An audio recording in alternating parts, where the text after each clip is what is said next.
Navsari national highway number 48 પર આજે વહેલી સવારે એક ગંભીર અકસ્માત સર્જાયો હતો. બુલેટ ટ્રેન પ્રોજેક્ટના મજૂરોને લઈ જતી બસ અને એક કન્ટેનર વચ્ચે જોરદાર ટક્કર થઈ હતી.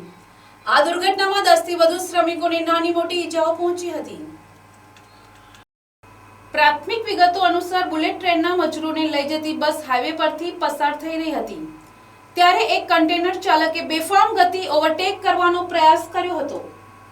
ઓવરટેક કરતી વખતે કન્ટેનરનો પાછળનો ભાગ બસ સાથે ધડાકાભેર અથડાયો હતો, જેના કારણે આ અકસ્માત સર્જાયો હતો.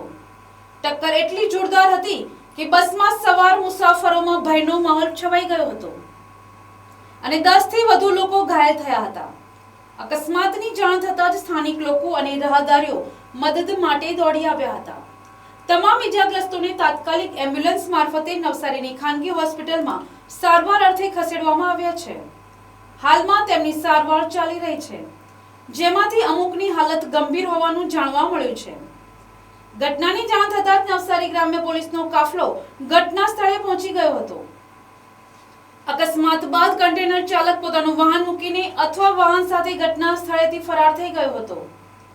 પોલીસે અજાણ્યા કન્ટેનર ચાલક વિરુદ્ધ ગુનો નોંધી તેને પકડવા માટે વધુ તપાસ હાથ ધરી છે.